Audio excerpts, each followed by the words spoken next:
Thank you.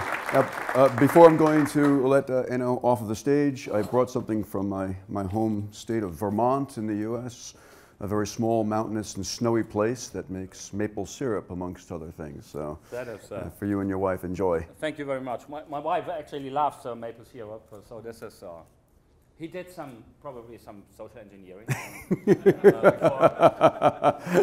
No, social engineering stays out of the airports. Generally, those are technical attacks, which I might discuss a few of in a little while.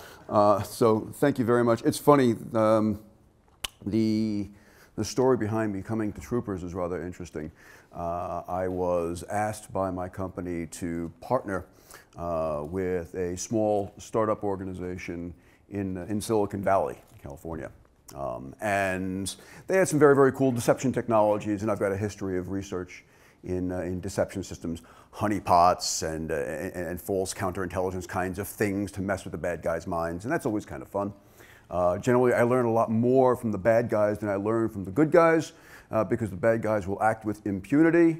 Good guys are oftentimes restrained by things like laws and concerns about public image and whatnot. Bad guys, on the other hand, let it all hang out. So I love the opportunity to welcome bad guys into my environments. Well, I was working with this company, and I had gone down to see the latest and greatest innovations there. And they said, oh, George, you'll be really interested to see this patent application that we just filed.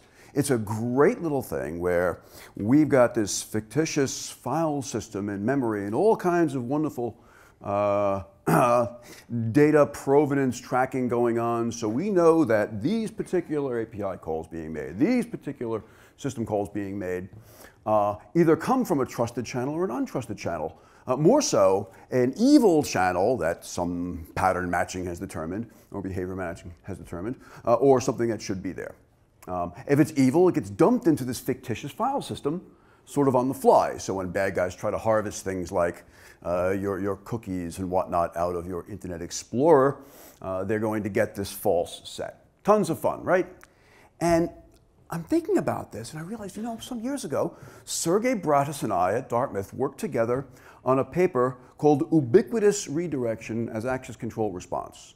Basically looking at every single layer, from the lowest physical layer all the way up to the highest application layer, and decided that at any one of these points, if something looks odd, if something goes outside of a certain standard deviation of input, it's probably bad. Now, rather than just dropping it on the floor, which, right, access control, you either allow it or you don't allow it, no, instead we're going to replace it with something completely fictitious. Allow these rogue processes, rogue users, to continue and see what they do next.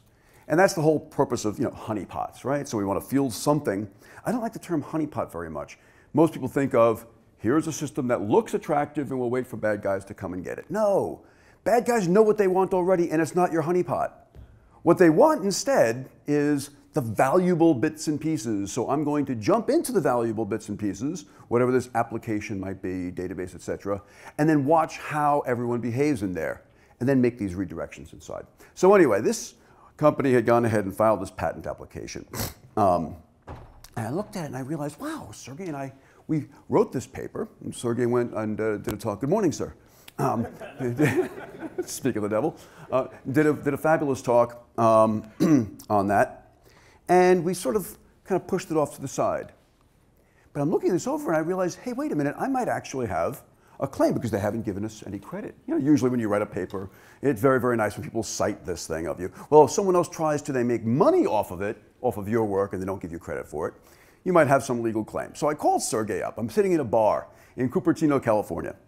And this is wonderful. About 15 years ago, no one would have known where Cupertino was. How times change. So I'm sitting in Cupertino, talking to Sergey on the phone about this. And he says, oh, this is wonderful. This is great. Yes, I'll pass it along to, you know, Dartmouth College, you know, general counsel, whatever, and see what they think. But while I've got you on the phone, George, come to Heidelberg. And he starts pimping the conference to me. I thought it sounded like a great idea, especially since, as Enno alluded earlier, I sort of fell off the face of the earth for a while. Actually, I didn't fall off the earth. I fell down deep into the bowels of the earth, otherwise known as corporate America. So I haven't been doing a whole lot of research, at least not into, oh, thank you very, very much. I'm still going to both of them, cheers. Coffee fuels talks. Now since, let's see, my goodness, it is 4 a.m. on the East Coast of the United States. I'm not yet ready for beer, perhaps the next talk.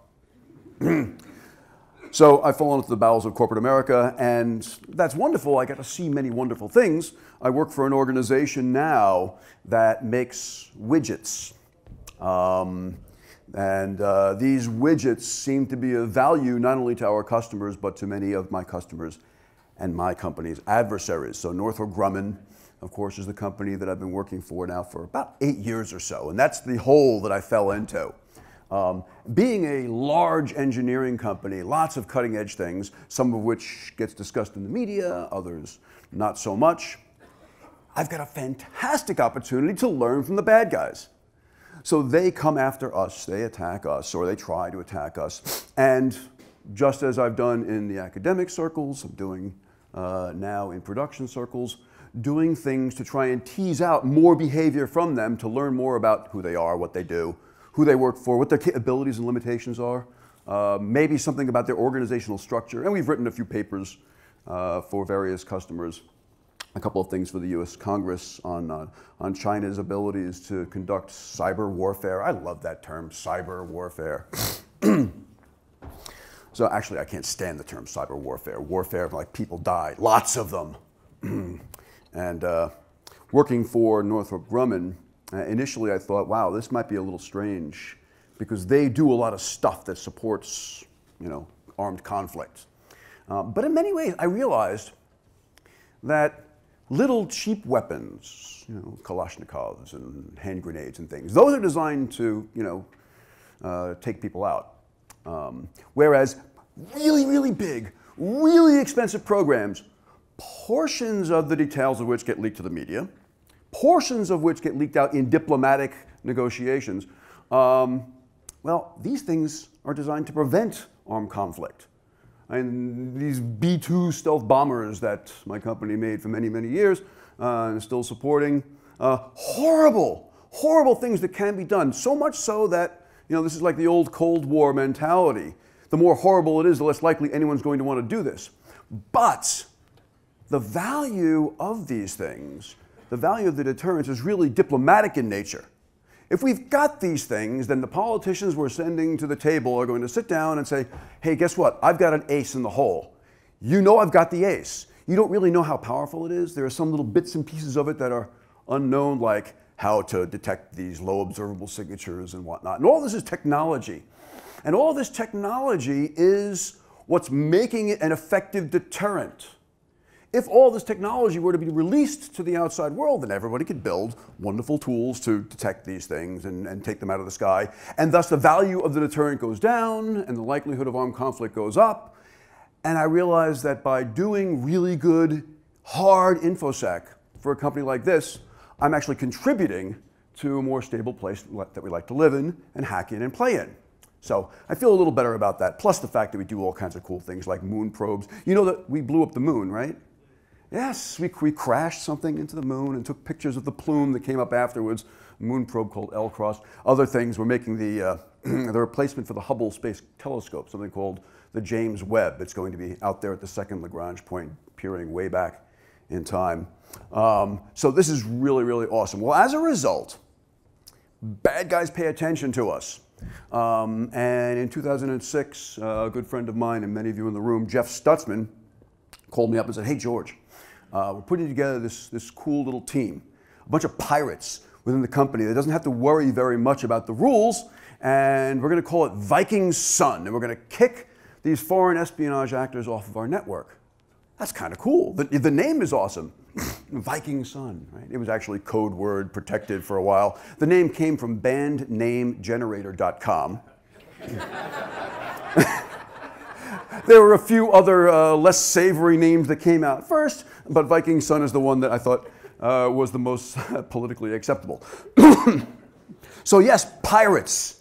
we were able to come in and start planting sensors and putting all kinds of bizarre servers on the network to try and tease out more information, as well as to collect lots of data about legitimate things and look for those little bitty, look at the minutiae that tells us that this is a rogue process. You know, sometimes down to the point where this is one of my favorite detects. We do a lot of protocol reverse engineering. There's one fantastic backdoor that when a magic values, 4-byte value showed up at precisely TCP offset 20. No, not at the beginning of the payload. I didn't say that. I said at TCP offset 20, which is only the payload if there are no TCP options.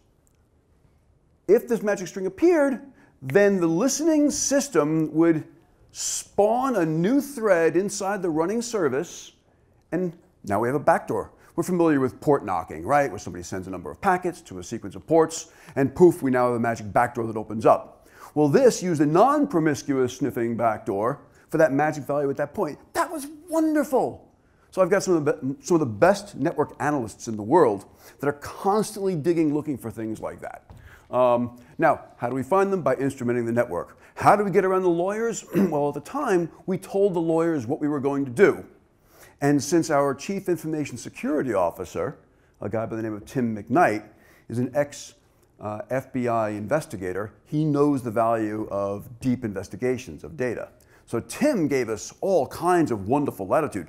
Being an officer of the company, he was also one of the lead risk managers. He makes a decision as to whether or not we're going to listen to the lawyers.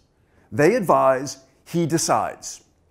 Now that's an important distinction to keep in mind, especially for a lot of the folks that are up here wearing suit jackets, right? The lawyers advise you, they don't make the rules, unless of course they're an officer of the company, in which case, you know, you bow down to them. But since Tim can make these calls and he said go do these things, we basically informed the lawyers, and there were some adjustments here and there over time. But the risk management decisions that were made were very bold. And in some cases, they might have opened us up to some litigation, but that's okay because we seem to have won. This pirate mentality worked extremely well for some time.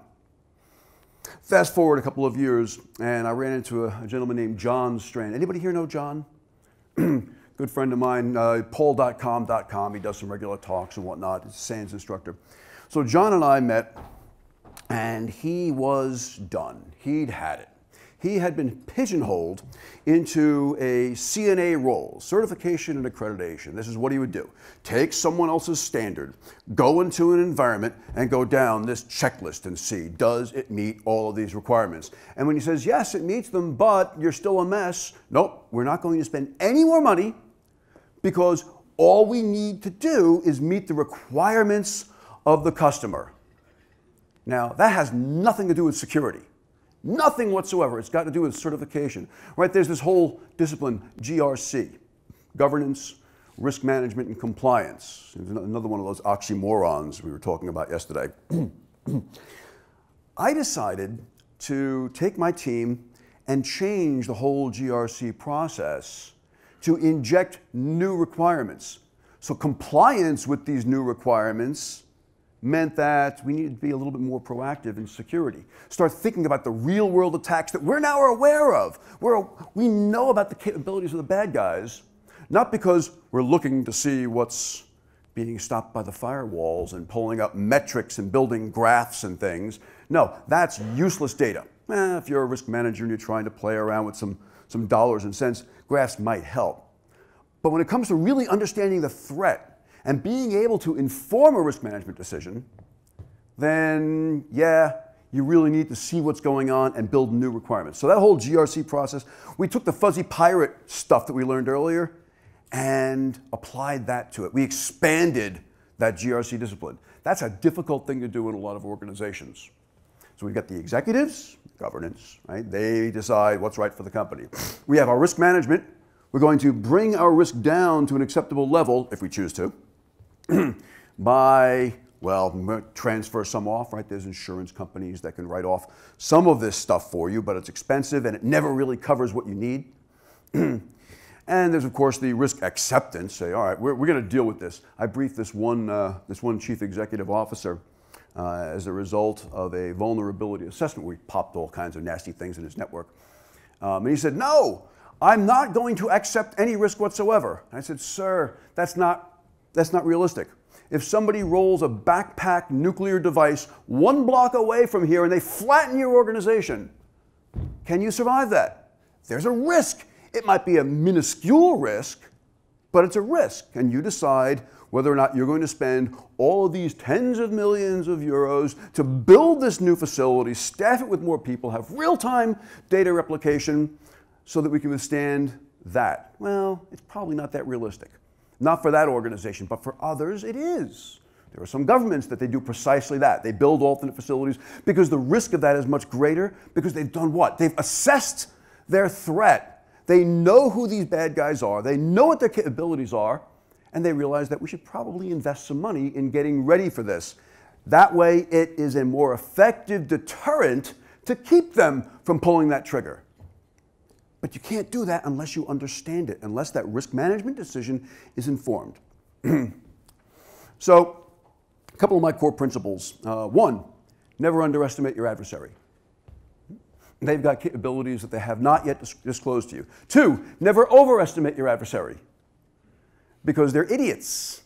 There are some kids that are working for them. There are people that are learning. A vast majority of the data you're seeing crossing your wires and hitting your network is the result of really piss-poor programming.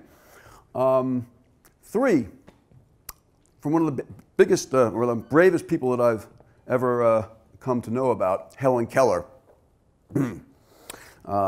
She said, security is mostly a superstition. That's the key point. Security is mostly a superstition. It does not exist in nature, nor do the children of men as a whole experience it. Think about that.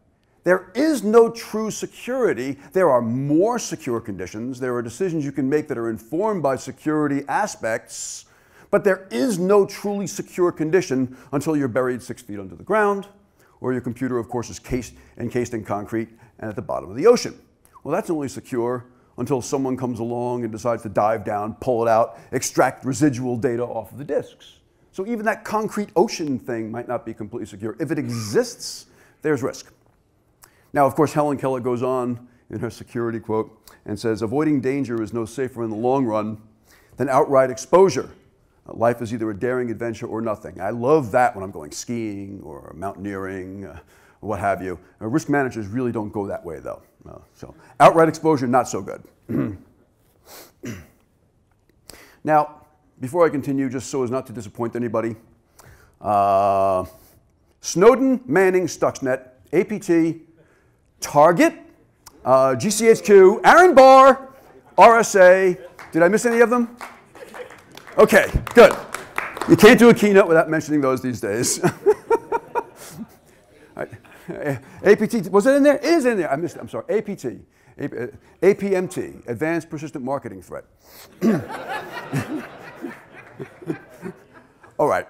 The purpose here of this talk, and this is originally when Enno asked me what I was going to speak about, it was basically that compliance is defeating security. And in many ways it is. Why? Because they're really kind of separate things. Some people try to take compliance and fit it to a security need. And it doesn't really fit very, very well for a number of reasons that I'm going to talk about. So compliance may be defeating real security. The question, of course, is whose security does it support?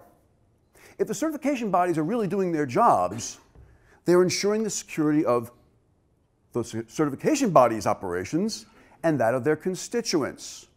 Now, who's actually building these things? Who's mandating these things? The adherents of the standards are not always those constituents. Instead, there are the people that are investing money in it, might be the politicians that are mandating this so that they're going to be voted back into office the next time the cycle comes around. Why? Because even if there was a horrific public cyber attack, well, I took steps to prevent these things, and we're being really proactive, so we're responsible. The bad guys, though, understand the attack community. Is that a thing, the attack community? Is there such a, well, the attack community realizes that an accredited network does not equate to a hard target. It merely means they spent a whole lot of money to meet some check block, to meet someone else's standard that oftentimes is not appropriately informed.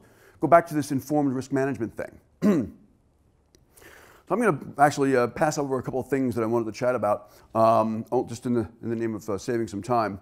But I want to pull out a quote from an HP recent paper. They did something on the state of security operations, the 2014 report on capabilities and maturity of cyber defense organizations.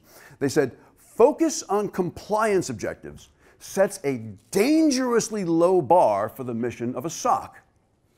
Compliance is a side effect of a highly capable threat detection function. However, effective threat detection rarely results from compliance mandates. In short, this means that compliance should be the result of good security practices, not the driver behind them. If it's the driver behind them, then you're not going to be budgeted appropriately. You're not going to have enough latitude to go pirate, to go Viking Sun. And if you can't do that, the bad guys are going to run rings around you. Now, I've got, oh boy, a whole litany of stories that I can tell you, all of which show you the folly of this whole compliance mindset. Because organizations for years and years have decided this is the only money we need to spend on information security. That which we have to do to check the block so we can get our license, get our permissions, sell our data, or be more credible in this community. Whether it's PCI DSS or ISO fill in the blank or NIST 853, whichever it is, if you don't get this stamp of compliance, then you're out of business. So this is all we're going to worry about resourcing towards. Yesterday, FX, is he in the room? Is FX here? A little late night last night. Yesterday, FX mentioned the declining use of PGP. I'm still a big user of PGP. Internally, I don't trust our own S-MIME infrastructure because bad guys might pop our certificate servers and do all kinds of nasty things. So for really sensitive stuff, we'll overlay our own self-managed PGP infrastructure. Well, after reverse engineering some worm code some years ago and exchanging a number of wonderful emails with the author of this code, after I pulled his email address, his contact out of there, I actually sent some emails off to the Dropbox that he was using to collect up some of the data being harvested by the worm. We went back and forth a few times, and he tried to sell me custom code. He tried to rent me time on his botnet, all kinds of wonderful business opportunities. He had no idea who the hell I was, or he didn't care who the hell I was. I'm just a potential customer. So I wrapped up all this data, the emails and the code and the analysis, and I wanted to send it off to the FBI. So I made a few phone calls, found the right person to get a hold of, and said, you know what? At the time I was still at Dartmouth. I have no confidence that my network's not being monitored. So how about if we wrap this thing up in PGP and I send it off to you? And this senior FBI cyber investigator kind of person said, oh, that's a great idea. What's PGP?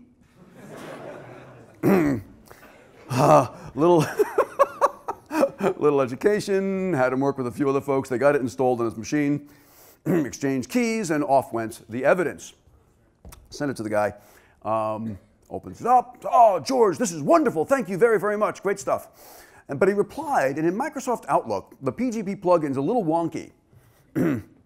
I had inlined the data rather than attaching the data. And when he replied, it did not by default encrypt the reply. And of course, the reply contained all of my original data and the best laid plans of mice and men. So there was no requirement for it. Thus, he was not properly trained, certified to use encryption software when dealing with the outside world. Why? Because the FBI has got their own internal network that's appropriately configured and certified, and they've got their stamps of approval, so they can communicate internally, securely, without worrying about somebody eavesdropping on their conversations. That doesn't exist between them and the outside world because they never really played out a scenario like this before. Oops. So why bother doing something that isn't mandated or audited? Well, in a well-disciplined environment, that answer, why bother, is provided through the wonderful discipline of GRC, right? Governance, Risk, and Compliance. You're going to provide that guidance, do the things that you're required to do, get your risk to an acceptable level, and then get, of course, your stamps of approval, and you'll balance your resources out between those three. Now, the beautiful thing about this is once you've gone ahead and properly executed GRC, nobody can point a finger at you and say, you didn't execute due diligence. You didn't do your job. When you were popped, when you were pwned, don't blame us. We did everything we were supposed to be doing. My attorneys have got a really cool question they ask. Were we negligent? So if we get pwned, then the real concern is whether or not our shareholders can come after us and file some class action lawsuit because we were negligent. We didn't do our due diligence. Well, if we met all the GRC requirements, we're good to go, right? Not so much, because we're aware of what the bad guys can do. And this is public knowledge. So above and beyond the requirements, since we've published these papers and done all this work for our customers and given things to the US Congress about other people's cyber capabilities, we can't stick our heads in the sand and hide behind compliance anymore. Now, ISO 31000, anybody here adhering to the risk management framework, ISO 31000? I'm going to read the quote here. It's a really cool thing. It's designed to help you make these risk management decisions. Unfortunately, you can't do it unless you understand what the risk is. Unless you understand the risk, you can't make informed decisions. That's why folks like FX gets called in to pwn networks and give them reports so then they can make the right kinds of calls. Now, the preface to 31000 reads, let me get this right, all activities of an organization involve risk. Organizations manage risk by understanding and deciding whether to modify it. Throughout this process, they communicate and consult with stakeholders and monitor and review the risk and the controls that are modifying the risk. Awesome. That sounds like a really, really good approach, right? The problem is, how is it possible when the risk managers aren't sitting here? When these risk managers aren't the ones that are learning about the real deep tech, or at least having the people directly informing them of the real deep tech, this is what's possible. This is what the exposure to the organization really, really is. Question, what's the value of a DHCP server? Well, run this thing. You could buy some little, $1,000 appliance that's going to do DHCP and DNS and all kinds of cool things for you. Heck, we'll stick it on some Microsoft Windows. Thank you very, very much. Excellent. That one's empty. Awesome. That one's cold now. But if the DHCP, isn't this wonderful? I love this. I'm going to talk here more often.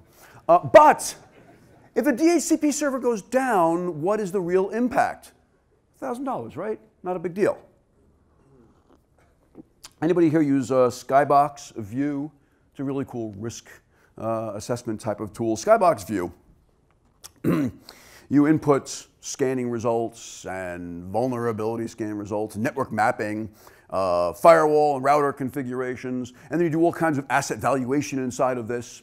And it plays out a lot of different attack scenarios, attack simulations, to see what kind of cost-effective mitigations might be available. So, here's a graph that shows that an attack is possible against this particular database server, and here are all the steps that the attacker would have to take to get there. Cool, so we can go ahead and throw in a new ASA device over here. We can change these rules on the screening router, and everything is good. Sounds wonderful. But the dollars and cents part of this thing, why people really buy it, is it helps them build correct defenses or correct mitigation to get that risk down to an acceptable level and do it in a cost-effective manner.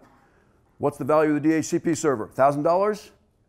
How about all the downtime for your 100-person call center supporting all of your sales for the amount of time it takes to figure out what went wrong, get a new one up, and bring all those workstations back online again afterwards? $1,000? How about a bank? How about an e-commerce site? How about a hospital? How about any environment where we have critical situations that, silly them, are still using DHCP instead of static? All right, I've got a couple of stories I want to tell here. I've got time. A couple of stories I want to talk about. I've deliberately modified the names to sort of protect the innocent or the guilty. Anybody here in the room, if you hear your name, it's not me, I've made it up. If you're the actual victims of these things, then you deserve all the egg on your face you get, because these are just plain silly situations, many of them. Others are fantastic, fantastic learning experiences. So Enno yesterday said the purpose of this is learning and education. Absolutely. I had a student a few years ago at a SANS class, a medical doctor. I'll call him Dr. Mike. Now, Dr. Mike had just been assigned the role of CIO at a hospital, large hospital in a major metropolitan area in the US. Now, Dr. Mike is taking my SANS Essentials class, Security Essentials class, because he realized, you know what, while I know a whole lot about, medical informatics, and I know a lot about anesthesiology and whatever his specialties were, he knew very little about information security. And there's this law in the US called HIPAA, the Health Insurance Portability and Accountability Act. And HIPAA states that you are liable if patient data gets out. Possibly criminally liable, depending upon the situation. So Dr. Mike was concerned with his hospital status, and after he worked with administrators, did a little self-assessment, he called in an external team to do a HIPAA audit. Fantastic. Good job, Dr. Mike. He emails me and says, "Hey, George, thank you very much for the class. Great stuff. Just have my HIPAA audit results. All gold stars." We like gold, shiny stars, don't we? A couple of silver stars that were process-related maturity things. And this is bullshit. Because there's absolutely no way, after you scared the daylights out of me in that class, there's no way that we're in such good shape. Can you have someone come down and recommend somebody for a penetration test to really see what kind of shape we're in? Day one on site, myself and my teammate, we established a war room there at this hospital where we could do our business. And it was a white box pen test, which means that I've got access to all his configs, I've got access to inventories and things of the sort, because it's more of a full scope type assessment than see if I can penetrate the perimeter and leave a calling card behind. So day one, sit down in this war room, and the network administrator turns on a switch port so that I can plug my machine in and do stuff. Plug my machine in, start sniffing. Why? Because I'm rather voyeuristic. I like to see what's going on around me. And as I'm collecting data, the phone rings. It's the network administrator saying, "George, is everything okay up there? I'm looking at the switch port frame statistics, and there's this wild imbalance." Well, because I'm sniffing, right? Now, one direction, not the other. This is great. If he's got this really, really cool, volume ratio alerting going on his switch data, they must be in great shape. No wonder for all those gold and silver stars. Yeah, except I went to a different room in the hospital, plugged into the same thing, and I didn't get a phone call. So you can't blame him. He's trying, of course, to make a good impression the first time out.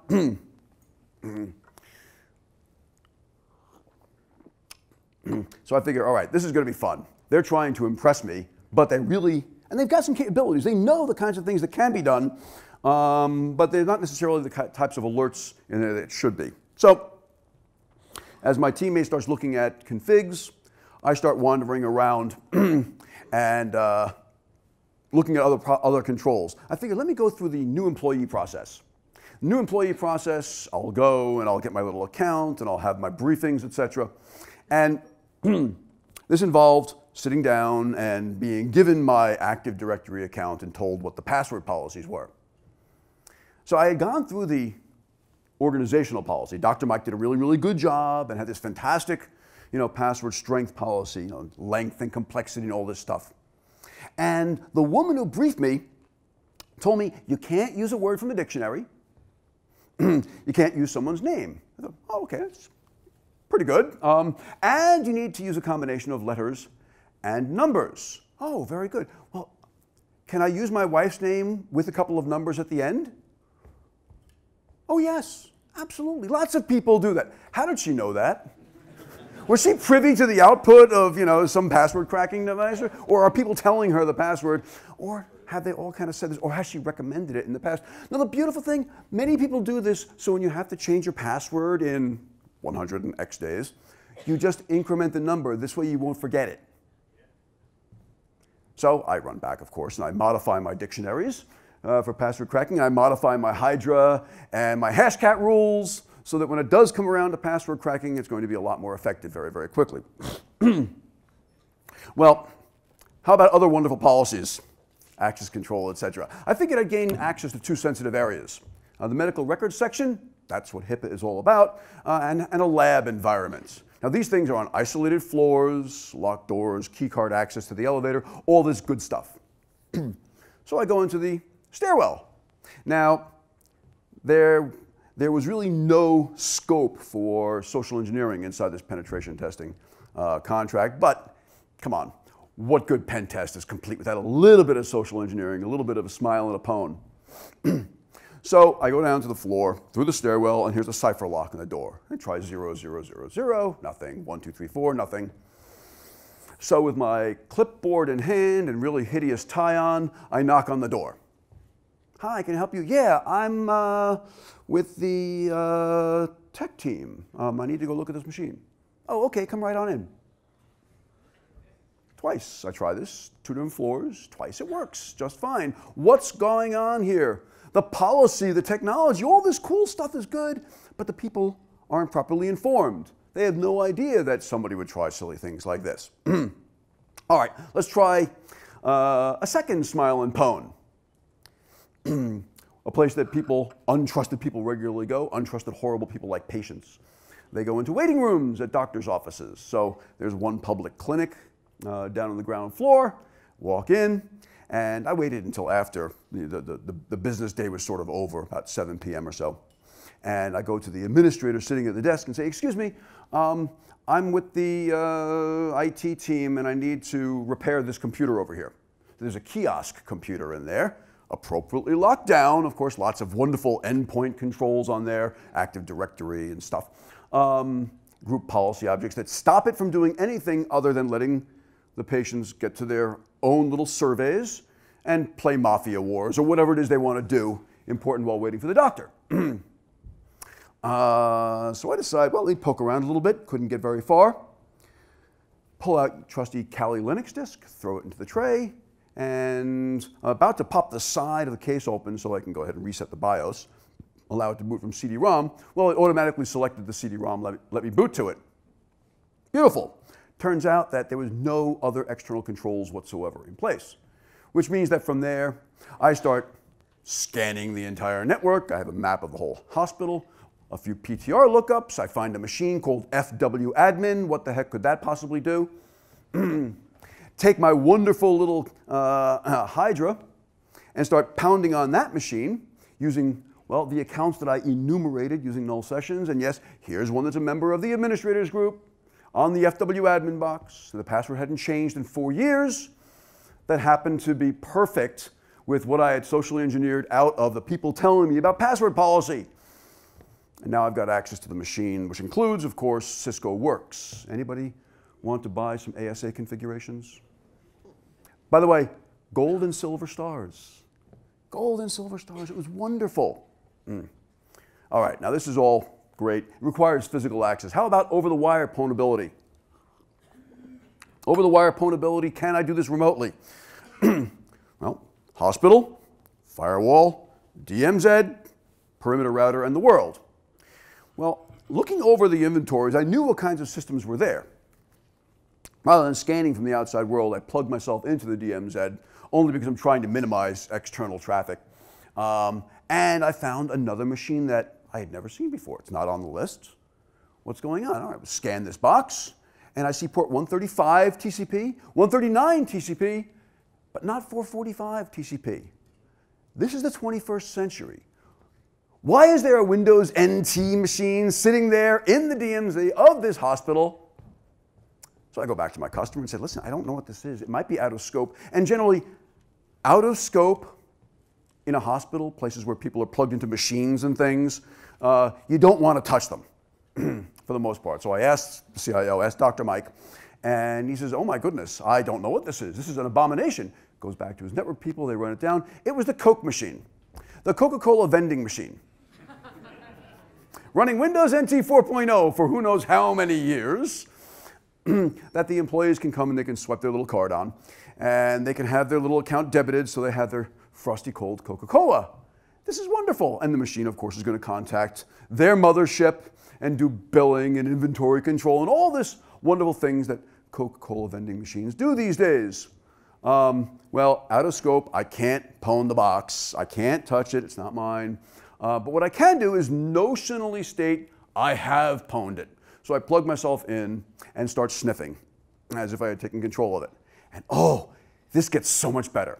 So now I'm sitting there on a compromised machine in their DMZ.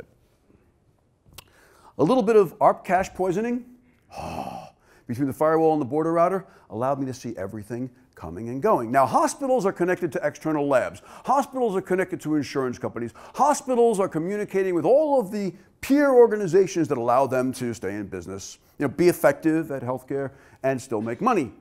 So what do I see? Some strange traffic over a strange port that, I don't know, this is crypto gibberish or something. Waited for a while until the next session initiated and tried to reverse the protocols. After working on this for a little while, it occurred to me, this is not encrypted. It's encoded. Z modem encoded. Anybody old enough to remember Z modem? Yes, absolutely. This insurance company that the hospital was communicating with using provided software used the same old protocols they used way back in the X.25 days. They simply wrapped it up inside of TCP/IP and slapped it there on this network to send patient records and financials back and forth. Oh, again, let's go back to the original audit, Health Insurance Portability and Accountability Act. That's precisely what they're trying to protect: unauthorized disclosure of patient records, patient financial and healthcare information. Z modem encoded from a Coke machine. Now, think about it. This is not something that the hospital wrote themselves. This is something provided by one of the largest insurance providers in the United States of America. They also have a very large global presence. This software is worldwide, and no one noticed it before. Oops. So not only is my customer non-HIPAA compliant, but we've got a very large percentage, at least in the double digits, that are non-HIPAA compliant, and no one knew it because no one looked carefully enough at what was going on. We checked the blocks and met the compliance requirements, or so they thought. Now, Dr. Mike saved his own ass by not trusting this certification authority, right? The people who were hired to come in and give him gold and silver stars. He understood the real nature of the threat because we had done a lot of examples. He had learned to pop networks with a couple of rudimentary tools. Nothing really deep is being taught in SANS 401, but it was a broad enough understanding that he realized there's no way we're in good shape here. How about other organizations? Would your executives be just as diligent, even though they've already met the requirement? Would they be willing to invest that much money and time to question the certification authority?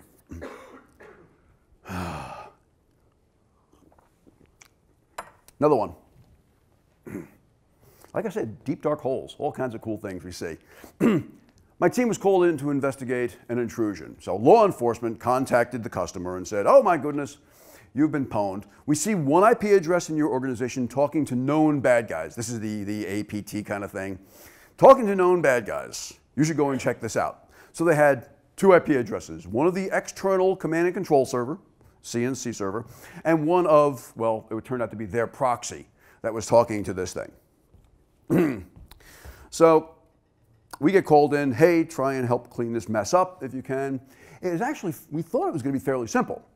There's a single internet-facing device, a unified threat management next-generation firewall. Right? We love these things. They're relatively inexpensive. You plug them in, we keep the patches and updates from the vendor up to date, and you're in great shape. Right? So these unified threat management devices do everything you need. We don't need any external bastion hosts. Oh God, I'm old. Anybody here still use the term bastion? Yes, you're old too. So they do DNS and they do DHCP and they do proxying and antivirus and all kinds of, wonderful data loss prevention, and every single perimeter technology you might want is all inside of one box. Excellent, excellent. Of course, single point of failure. I'm not going to get into the religious arguments about this. But they also do something which is really important: logging, lots of logging. I love logs. Being an investigator, the more data I get, the better. So I tell everyone that I'm highly promiscuous. Data promiscuous. I'll take everything I can get. Don't you worry about whether I'm whether I'm going to find it valuable or not, give it to me anyway. Well, they had recently had an audit about 6 months earlier, and one of the major findings was that logging was not fault tolerant. It was a single central log server, a syslog server, and everything was being forwarded off to that guy. So, all right, we're going to fix that right now. Also, the UTM device wasn't there at the time. That next-gen firewall wasn't there. They had a few other individual boxes. So they ripped those out, threw this guy in, and triplicated the log hosts. Now there are 2 syslog servers that the InfoSec analysts and the systems administrators can get to, and then one more that only the auditors had access to. They were using something like SE Linux in enforce mode with token-based authentication. So only the auditors can get onto that box. Excellent. This way, we've got all the data that we need to conduct this investigation, right? Well, not so much. Yes, they were cross-validated against each other. Yes, we were absolutely certain that the data being sent to one was being sent to all 3 of them. This is awesome. Met the audit requirement. Hooray, hooray. Lots of shining stars on their audit report. Well, this incident involved the classic client-side attack. Since there were no publicly facing public servers, web servers, mail servers, etc. Instead, everything was being handled by third parties. It had to be a client-side attack, either some drive-by, spear phishing, link inside of an IAM. I don't know what it was. We had to figure out what the initial entry vector was.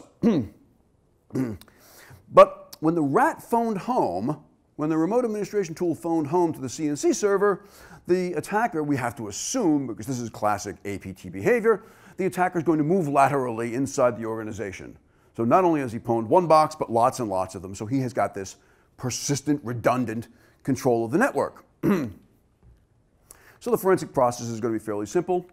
Go to the logs, go to the earliest communication with the known CNC servers, and then pivot off of that. Use the Windows host logs to see which machine's connected to him and vice versa. So we can then just hop our way through the network, find this stuff everywhere, clean it up, learn the IP addresses of the command and control servers. We can reverse engineer the malware itself, or we can dump RAM on the boxes and pull out the command line notification that'll tell us what the IP addresses are. Great, and then we'll put all the controls in place while we clean things up. Now we're going to do this, of course, in a very OPSEC sensitive manner. We don't want to let the bad guys know what we're doing because they'll probably recede into the shadows, be very, very quiet, not let us know what machines they're on. Reality check number 1. Backups are good. I love backups. But the question is, what do they really contain? Now, Mandiant, I'll come back to that in a moment. Mandiant, in their last year's M-Trends report, anybody read the Mandiant M-Trends reports? Kind of cool sensing of what's going on in the real bad guy world. Mandiant states that most victims learn of a compromise an average of 243 days later.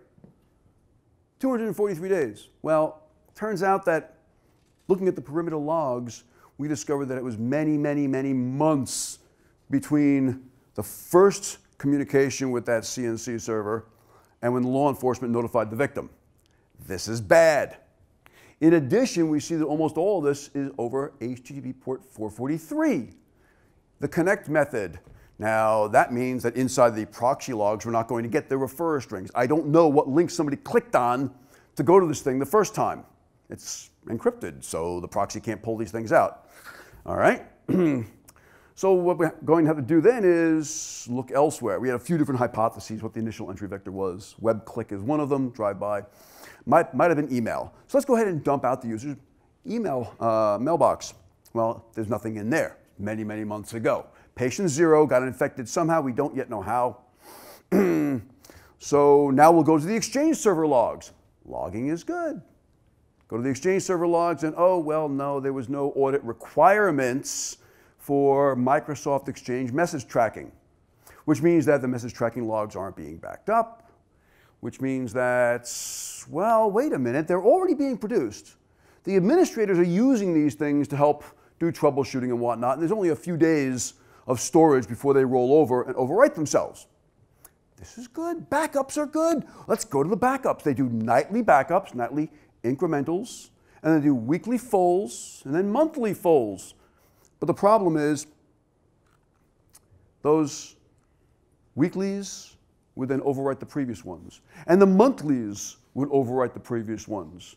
And if the logs are overwriting every few days, but now we're only backing up full sets every month, I've got 30 days of who knows what was going on, and the message tracking is gone. So we have nothing in the mailbox. We have nothing in the logs. We have nothing in the proxy logs that's going to be useful at this point. Aren't we compliant? How am I conducting this investigation? The biggest question really is that, was data exfiltrated? Was proprietary information lost to these attackers? Notice how I'm not using the word hacker. Hopefully everyone in this room is a hacker. I'm not going to say that every one of you is a criminal, but hacking is a good thing. Breaking the law is a bad thing. All right, so let's go ahead and take a look at host-to-host communications. Walk back to the Microsoft event logs, right? Another opportunity here. Well, patient zero's event logs quickly told us that there's a problem. The default, anybody know what the default Windows 7, actually this was XP, the default Windows XP event log size is?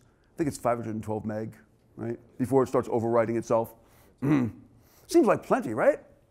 Anybody ever turn on object access auditing in Microsoft? Oh yeah, success and failure. Oh my God. Yeah, you're going to run through that really quickly. Really, really quickly. I told you the real attack had been going on for months and months. So that data is all gone as well. And no, there's no requirement for workstation audit log backups. Thus, we don't have that either. All right, back to the proxy logs. Even though the command and control was encrypted, even though it's over port 443, we don't see the actual URLs. We don't see the refer strings. What we do see, though, is the number of bytes transferred. So let's go through these logs and see, in aggregate, how much data has been transferred back and forth over all these months to the known C2 servers. Seems pretty simple. And then based on that, we can graph it out and look at the patterns and see if there's a spike. Is there a big square wave at some point where lots of data was being sent outwards? Well, reality check number 3. Product vendors are performance oriented. They want to be sure that their product is performing at its peak, at least in the tasks that they think are going to sell more product. Logging oftentimes doesn't sell product. So logging is sometimes sacrificed in the name of performance. Something was wrong with the logs. There seem to be gaps.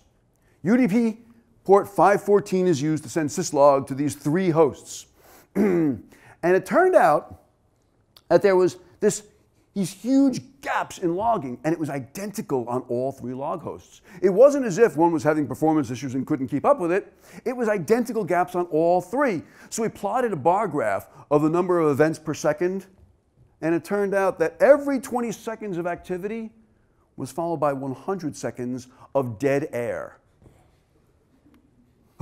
This was going back all the way to the beginning of the existence of this UTM device, which they had sized appropriately for their bandwidth needs, which means they're up there, around 60 to 80% of the capacity of the device. They went and used this vendor's recommendation for scaling and sizing and whatnot. We put a packet sniffer on the wire just to be sure, and yeah, it turns out that we were only grabbing about 16% of the actual log data. They were logging everything, success as well as failed connection, success as well as failed proxy. Every single connection was being logged in a draconian fashion. This is wonderful, except that as you started pushing the CPU utilization and the RAM utilization on this UTM device up, then logging is what's being sacrificed. This was a deliberate engineering decision that we eventually found out by speaking with the vendor. Oops, it's a feature, not a bug, right? So why wasn't this caught during validation? During the original audits, when they put this thing on the wire and they checked out to see does it do everything it's supposed to do, does it meet the needs, they didn't saturate it with production grade traffic. They did it in a test environment first. So the logging subsystem is being run nicely, right? Nice is a technical term in Unix land. It's being run nicely so that it's going to be sacrificed instead of packet throughput. Most every single non-security vendor is doing the exact same thing. So Cisco devices, I found years ago, will not show you the TCP ports being used if your access control list entries don't specify ports to match on. If you just say match on TCP, well, we can find that inside of IP offset 6. So the protocol itself is specified right there in the layer 3 header. You don't have to open up layer 4 headers, which means it's not there. We don't need to use that RAM, which means it's not available for logging, so we're going to sacrifice that. Performance versus fidelity. Bad, bad stuff. Well, as a result of all this regulatory compliance, as a result of resourcing based on the need to pass an audit, we had to spend a heck of a lot more time going host to host to host, doing a lot more protocol reverse engineering, doing actually some cryptanalysis and extracting out bits and pieces of known bad guy traffic. We had to leave the bad guys on the wire long enough so we can go ahead and identify enough features of their traffic to then find all the different systems throughout the network. This is a long and painful process to clean these guys off, and a lot more expensive than it would have been to buy the next size UTM device, to increase the logging on a couple of workstations and servers, right? To improve overall, above and beyond the need for compliance. All right. Trust me, I'm as big a fan of Schadenfreude as the rest of us. I'd love to talk more about other people's horrible mistakes. But I think the message has gotten across that compliance is not security. So, I'll get past this stuff here, pardon me.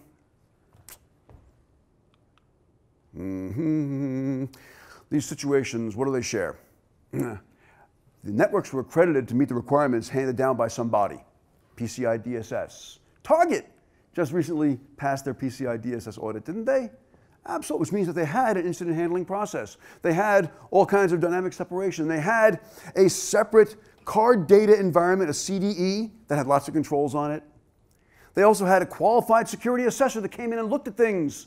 And this, they passed. What happened? What happened was, I don't know, I'm not part of the investigation. I can envision, though, a dual-homed host, a workstation that connects to the administrative network as well as to the CDE, and then something crossed the perimeter. Some ODay got on there, popped some vulnerability in, oh, I don't know, Java, Firefox, IE, or so. Wasn't that the air conditioning system? Was it the air conditioning system? The vendor support, the remote vendor support. Outstanding. Remote vendor support for the air conditioning system, which of course spanned both environments. Yep. Fantastic. Thank you very much. This is wonderful. I'm going to marry her. This is great. Anybody who's going to bring me coffee or beer all day long, got my vote.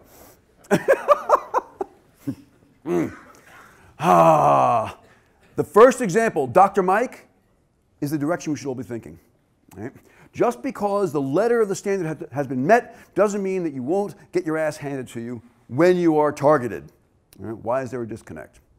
These standards, they exist. They're promulgated to improve the overall state of an industry, to support the needs of whoever the constituents are of that standard, and to ensure that, well, legislators aren't voted out of office when things all kind of go to heck. They're not designed to keep you out of the media. They're designed to keep whoever the consumers of your product or your service satisfied enough to keep on using this stuff. Right? We want to keep on buying products that are manufactured in an ISO certified plant. We're going to buy things through a vendor that's PCI DSS certified so we can process transactions. Excellent. They're not adequate to defeat the low volume, high impact disaster that comes from a trusted insider that's gone to the dark side. Oh, I mentioned Snowden earlier. I've got to mention it one more time. How many organizations do you think right now are rethinking their accreditation, rethinking the trusted insider access to sensitive information? You can guarantee that there are governments and industries worldwide that are looking to see whether or not we've got a problem. Right? Now, we could make the standards more rigorous. We could certainly go ahead and increase these requirements, but they're written with some measure of reality. If they're too stringent, nobody's going to be able to afford to implement them. Now, I don't have any empirical data to support this, but I'm going to posit that there's an inverse relationship between the rigor of a security standard and the adoption rate. The more rigorous you make this thing, the less likely people are going to be able to afford to do it, except by simply checking the blocks. Right? The more effective you think this thing might be able to be, if you're not educating people and giving them a reason to make the risk management investment, they're not going to bother. It's kind of like a driver's license as well. If you've passed the test, you've got a handful of little tasks you've got to perform to get your driver's license. This doesn't mean you're a good driver. Doesn't mean you're not going to get into accidents. It's just enough. The PCI DSS audit that Target went through was a point in time and a selected subset of the necessary controls to operate securely. It doesn't mean that you are secure. It's not going to keep you out of the media. There's a lowered risk perception, which increases consumer confidence, and they're going to use your services. That's what these certification bodies care about. In the aggregate, not you as an individual organization. All right. I'm running a little short on time now. So you started a bit late.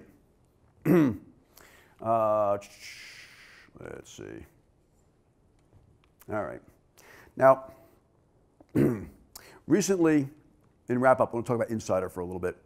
Recently, I was asked to review a set of roles and responsibilities at this organization to help them identify gaps and issues in this big environment. So I pulled together a bunch of these roles and responsibilities that I want to read off to you. Now think about this. They're all pretty good ideas. These were put together by non-technical management types. Right? They're hiring people and they're putting together job descriptions and whatnot.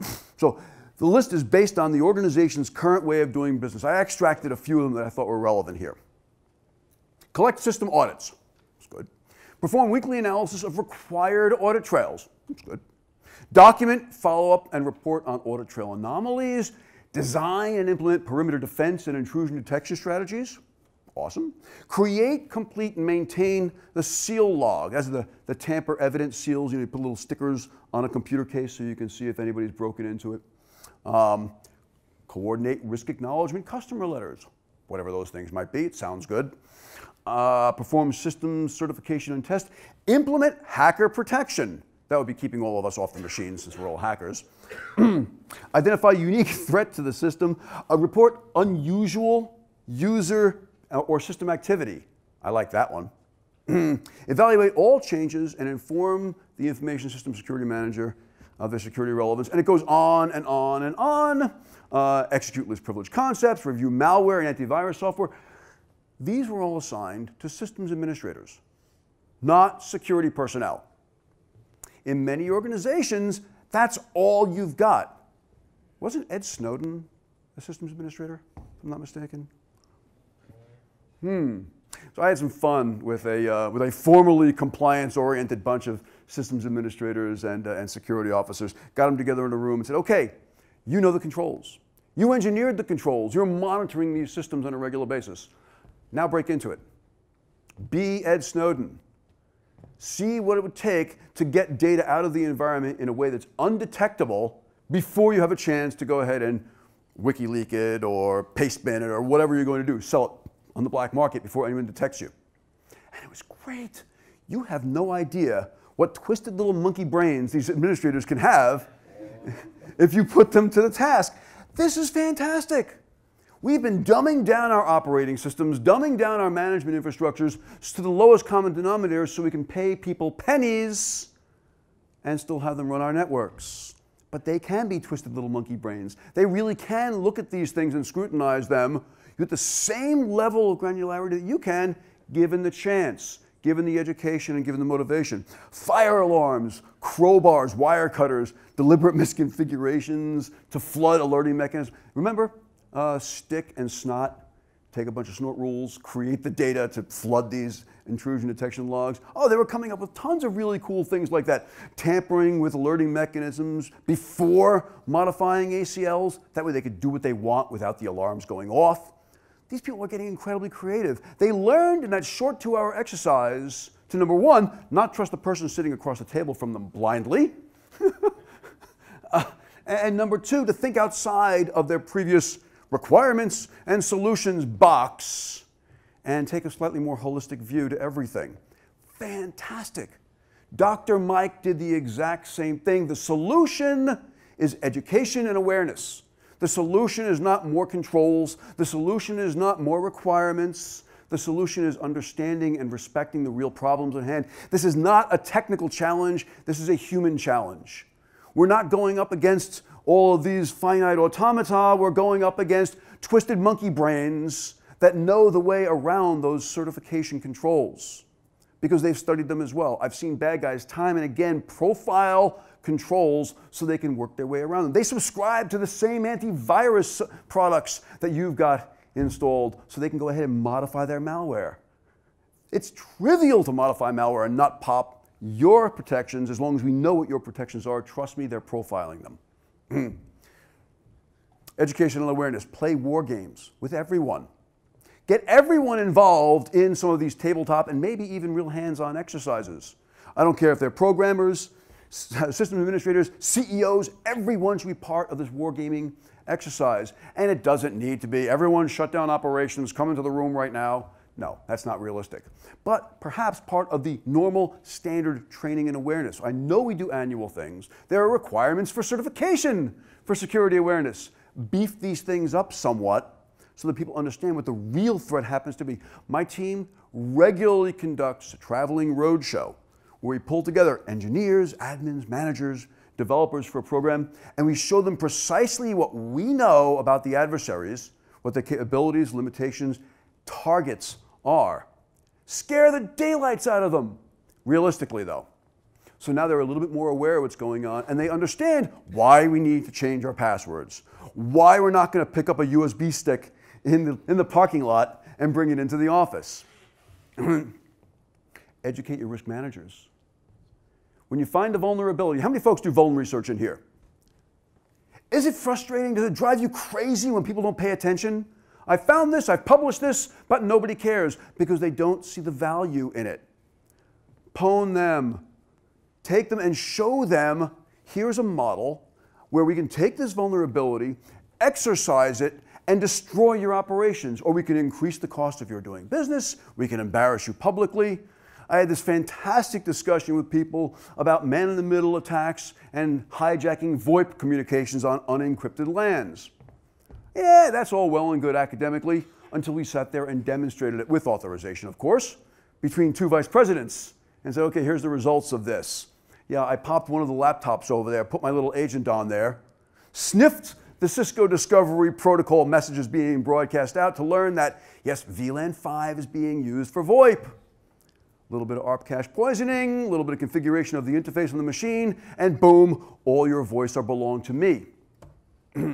Which now they have got the right fuel to make the right risk management decisions. Before that, why would we bother? It's an isolated LAN. Well, because here's bad guys that have pwned your LAN before. Here's our incident response reports from past incidents. Couple that with this capability, and guess what? There's encryption now in place. Fantastic, make use of the PKI system. So educate your risk managers. Don't just scream and wave your arms around when you find something. Show them why it matters to them. Educate the regulatory bodies. These certification standards are there because those bodies think that it's in their best interest to publish them and keep these things up to date. Yes, NIST 853, revision 67.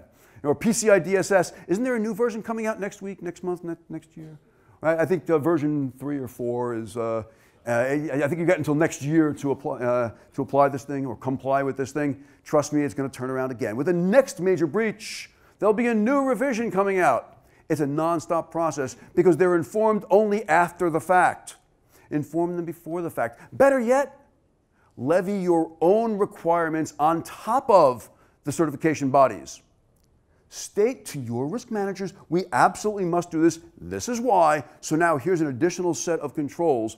Maybe some of those controls are authorizing pirates, authorizing folks like Viking Sun to keep a regular eye on things and not trust that the controls are doing their job. So this credible attack model that, that we've been showing to the risk managers, it opens their eyes up enough so we tell them with a little bit of additional investment, you can be aware of what's going on and you can then be more effective than just meeting the requirement, checking the block. The more constrained you are, the more the bad guys are going to run rings around you. The freer you are, the more agile your defenses can be, the more effective you'll be.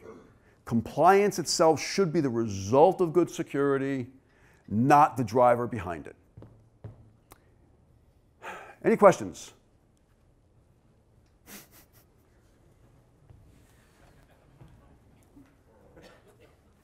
Thanks, George.